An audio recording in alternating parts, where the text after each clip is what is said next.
Hey guys, City Ninja here for another FIFA Fulham part. This is part 10, I believe, just coming off of that fantastic run of form that we had in the last episode. Hopefully we can carry that on with a home game against Chelsea. It's always going to be a difficult team to play against, especially since they're third. They could still win the league. It's unlikely because Manchester United haven't lost a game the whole season. But they could still push for it. But we get off to a fantastic start. John Joe Shelby puts a great ball over the top to Wilfred Bonney, and it's Wilfred Bonney versus Ryan Bertrand. Bonney was the only one who was going to win that strength contest. Let's be fair. I mean, honestly, Ryan Bertrand has like the body mass of like Wilfred Bonney's thigh, let alone the rest of his body. So he is an absolute god. He's able to score to put us in the lead, which gives us a good confidence boost for the rest of the game. We could sit back now, but that's a dangerous game to play against Chelsea, especially with all the attacking sort of players that they have. Somehow Aspilicueta got through there. Hazard, an awful cross into Hazard, and then a fantastic improvised finish from Samuel Eto'o. He's scored 20 goals in all competitions this year, so he's been an absolute god. He is unbelievable in FIFA this year. He is so good. A very good finish, classy finish from Samuel Eto'o, improvised and very good. And then a mix of poor defending, luck, and good attacking, I guess, for Hazard to get through. Just lucky bounces, and then an easy finish for Eden Hazard to put Chelsea into the lead, to make it 2-1 after the 36th minute. Which is disappointing considering we've done so well, but a sloppy pass. Kanyas picks up on it, and then Wilfried Zaha cuts inside of David Luiz, keeps on going, and smashes into the back of the net. Wilfried Zaha. Whoever suggested Wilfried Zaha, you are an absolute genius. He has been an absolute god in the last, I was sort of questioning whether he was a good signing or not in the first, 3 or 4 games that he played. But he has absolutely been amazing. He's been absolutely immense recently. So if he can keep this form going for the next, 3 years, I'd be very, very grateful to have him in the side. The game did end 2-2. Which is a good result. I would have taken that, but I mean, if you look at the match stats, we had 8 shots, they had 3. So it's disappointing when you see, if you watch the whole game. But then again, it is Chelsea, so it's you got to sort of. If it was offered to me a 2-2 draw against Chelsea, I would have taken it. So we get a scout report with 2 players who have really high potential. But I'm going to keep them to scout them again, scout them further, because I don't want to sign them on and then find out that they're shit. The run to the end of the season is pretty easy. We've got a Crystal Palace game next in the semi-final. We've got an Aston Villa game, and then we've got another game that I can't remember, and then we've got Newcastle, and then we've got Sunderland. So not too bad. We haven't really got... Chelsea was our last top 4 side to play this year, so we haven't got any really tough sides to play. But we've got the Crystal Palace game in the semi-final of the FA Cup. I did decide to play this because it is the semi-final. Wellington Nem doing his best to win the ball. He does fantastically, and then readjusts himself and then puts a fantastic finish after 6 minutes. So clearly asserting our dominance right from the get-go in this game, which is absolutely fantastic. I would love to get to the final of the FA Cup. It's a good thing to win, especially for my board, because they're expecting a top 5 finish, which is still possible. But it's not in our court to win at the 5th place spot. I mean, it's we're going to have to hope that Arsenal make a mistake and Tottenham make a mistake for us to get 5th, rather than for us to just keep playing well. But we get a second goal with Wilfred Bonney. A quick little goal, just sort of dispossessed the defender, and then it fell to him, and then a good chip ball, some poor defending. I don't know where my right back was, but a good save from Vaughan, but then Murray's there to find the back of the net. Disappointing goal to concede, which made it 2-1, and then that's how the game ended, a 2-1 win over Crystal Palace, which means we are in the final of the FA Cup, which is absolutely fantastic.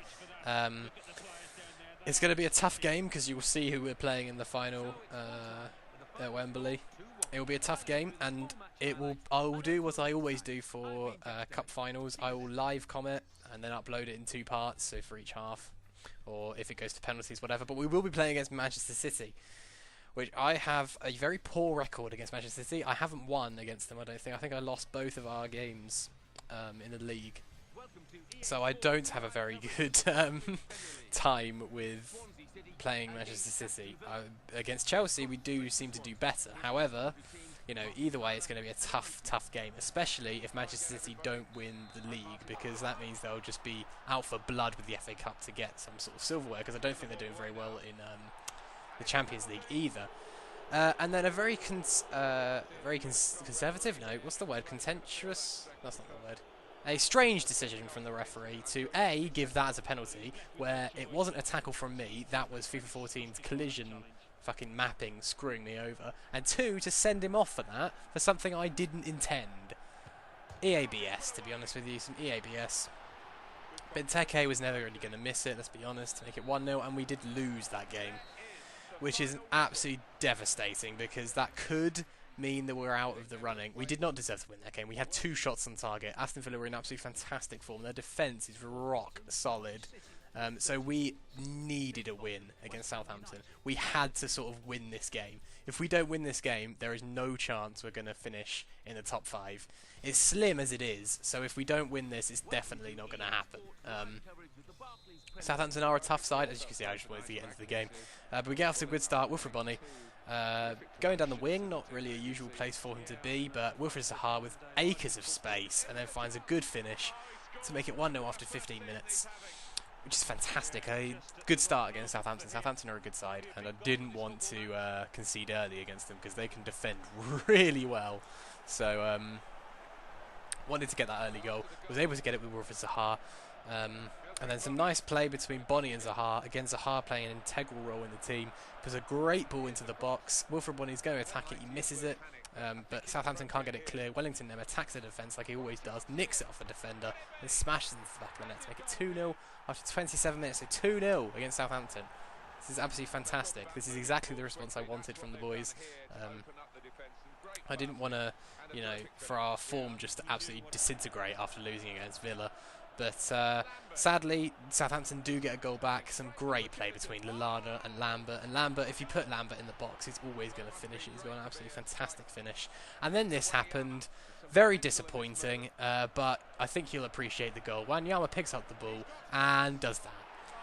I mean, you know, no goalkeeper was ever going to save that. I mean, even if I had put a fucking brick wall in the way of the goal, it still would have gone in.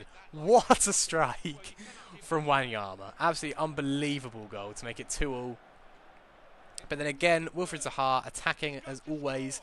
Puts a great ball in. I would have aimed for Wilfred Bonney in that situation, but he saw the vision to see Wellington Nem making that run. Wellington Nem, even though he's 3'1", somehow got his head to it and buried it into the back of the net to make it 3-2. So we're in the lead again after 62 minutes. An absolutely invigorating game. Hopefully we won't have any more upsets after this. That'll be it. Let's just hope for that. However, it did not happen. We gave away a silly free kick. We got it clear, but then Southampton just attacked our lack of getting it clear after that. A lucky bounce that fell to Lambert. Ashley Williams didn't do enough to block it. Ricky Lambert scored like 5 minutes after that, our goal went in to make it 3-0, and then in the 80th minute, or 83rd minute, Wilfred Zaha again running down the wing, playing a huge role, crosses it in, and Wilfred Bonney coming out of nowhere, running into the box, smashes his head against the ball for his 20th league goal this season to make it 4-3. And what a game. I was so excited with that win. That's why I've watched it like 3 times. To make it 4-3. What a game against Southampton. A 4-3 victory is absolutely huge. It's put the confidence back in. It proves that we can score goals. And, you know, we can still finish 5th with that result. So, if you did enjoy the episode, guys, please do leave a like and subscribe for more. And I'll see you for the next episode. Goodbye.